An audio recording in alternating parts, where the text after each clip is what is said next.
The first commercial unit by New Zealand water technology startup Aquafortis will roll out in international markets this year. NBR's Fiona Rotherham spoke to founder and chief executive Daryl Briggs about the benefits of being accepted into US-based startup accelerator Imagine H2O. Welcome, Daryl Briggs. Thanks, Fiona. You're the only Kiwi company and one chosen out of 255 applicants this year to take part in this San Francisco-based accelerator Imagine H2O. How long is it for and what benefit do you think you'll get from it? It's a remote accelerator and it's globally based. It runs actually for the whole year, and we basically integrate the accelerator team from Imagine H2O as part of our team. But there is one intense week called San Francisco Week, where we go and we do pitches and we do judging and we further develop our awareness and our business. And that's basically we get quite a lot of awareness of our company through that forum. We're specifically doing it so that people become aware of who we are, that we have this great technology and that they know that we exist. So you only started with the accelerator in January, but you're already getting potential licensing deals from it? Yes, we are. We've had a lot of interest. Becoming part of the accelerator is a validation to how good you are as both a business and a technology within the water space. This has brought interest from number of parties, of which we have been having them visit us here this month. So do you actually pay to take part, or is it free, or how does it work? It's free. There is, I think, a one-off application fee of $150, and then if you get in, they give you $2,500 back and tell you to turn up to the San Francisco Week. So as I said earlier, there were a lot of applicants, and there are each year from what I've read. Why do you think Aquafortis was chosen? Well, Aquafortis is a game-changing technology in the wastewater space. There is nothing really like it. We've been told by multiple parties that we're in the top 5 water innovations this century, effectively. Can you explain in layman's terms then exactly what your technology does? Well, what our technology does is it takes wastewater, generally industrial wastewater, that is very, very hard to treat by other processes, and we're able to strip out all the water, leaving a solid waste and clean fresh water for reuse. When we interviewed a year ago, Daryl, nearly a year ago, you just signed an exclusive licensing deal with Petrol H2O Recovery. What's been the progress in that, and what's the rollout of that technology? Well, since that time, Petrol H2O has secured hundreds of millions of dollars for the rollout of the Aquafortis technology within the US, and they have been beavering away at developing a pilot plant. That pilot plant should be operational end of second quarter this year. Of which then they'll be building plant. And does that mean then once they're building plant, the technology they start selling it to other people? Or? Yes, absolutely. You've already been part of the Astrolab Tech Incubator here in New Zealand. What's the key differences do you see between that and this accelerator that you've joined? So the accelerator is there really to grow your business, and to introduce you to the market in a trusted way. And that differs from the incubator in that. And how?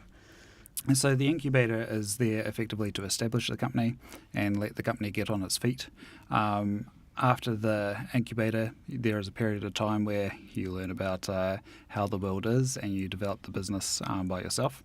And then you attract the attention of these global accelerators that say that technology is good out of the 255 out there, and then they really accelerate you into the market. So it's kind of like from baby steps to teenage steps. That's the one. All right.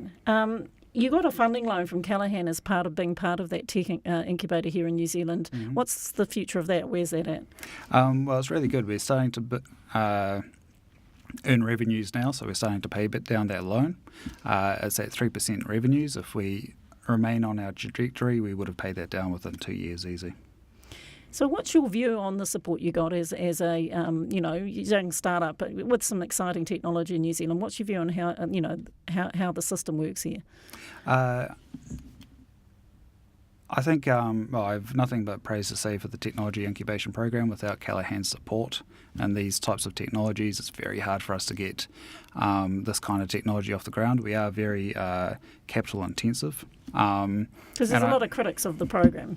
But effectively, there's only so far you can go as an entrepreneur without some support. and the capital support provided through the Technology Incubation Grant just provides an enormous amount of comfort to the investors, and it can amplify the cash that you've got to say, we really have something. So in Aquafortis's case, we spent that first $600,000 combined investment in Callaghan Incubation Loan on proving we had something unique, deploying our patents and getting our first market interest. That was enough to get us more private capital and get us over that initial introductory hump. So more private capital, and after that we got our first licensee. So how much money have you raised to date, and do you need to raise more or not? So we've raised $2 million to date. We're in quite a comfortable capital position at the moment, but it's not enough for us to go global and go large. We've been through the Imagine H2O incubator, accelerator, sorry. We've attracted interest from a number of international parties that want to supply us that growth capital we need to grow quite large. So you're just assessing those at the moment, or? We are assessing those at the moment. It's a nice place to be in. So how much are you looking from them? We're looking for about $5 million. We believe if we get $5 million, we'll be able to enter multiple territories and then grow those territories. Because we have a licensing business model, it doesn't take a whole lot of cash, but it does take a reasonable amount of effort. And so what are you looking for beyond the money from these investors? And, how are you going to choose between them, as it were? Market access. All has to be about market access. All has to be about strategic relationships.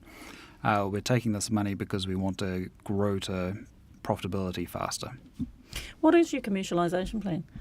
So our commercialisation plan at the moment is that we are developing applications in territories. So currently our first one is US oil and gas in the United States. We are looking to India and China for zero liquid discharge applications, which is a different application. And then to Europe for semiconductors or sludge management. Once we've established an application in these territories, then they get to replicate out into the territories where they aren't currently. So, this is your first company, isn't it? Second company. In terms of commercialisation, have you come up with that plan yourself, or are you getting new advice from being in the accelerator that's made you change what you were planning to do? I mean, how do you go about that? Yeah, so Aquafortis had the privilege of having a very strong set of advisors, so our scientific advisory board from day one. And even before we went into incubation with Astrolab, we had already been able to develop out what we call a printers and ink model for our technology. The licensing is all about the printers. We get people to make printers, much like HP does, and then we sell the ink, so we sell the consumables that drive it. And it works out to be quite a profitable business model. It also means we can stay capital light, we can stay in New Zealand and do a lot from here. So you haven't really changed the plan? You think you're on the right path? Yeah, it's working out well so far. We haven't changed the plan. So is there any interest locally in your technology? There certainly is. However, the target for our technology naturally is these industrial overseas markets. New Zealand doesn't have the salt problems that a lot of these high-intensity markets like textiles does in India or oil and gas does in the US. However, our technology can be adapted to the local environment, and we're seeing a lot of interest out of Europe for very similar applications. So within 2019-2020, we're looking to do that work and start applying the technology. All right. Well, thanks very much for coming in today, Daryl Briggs. All right, thank you very much.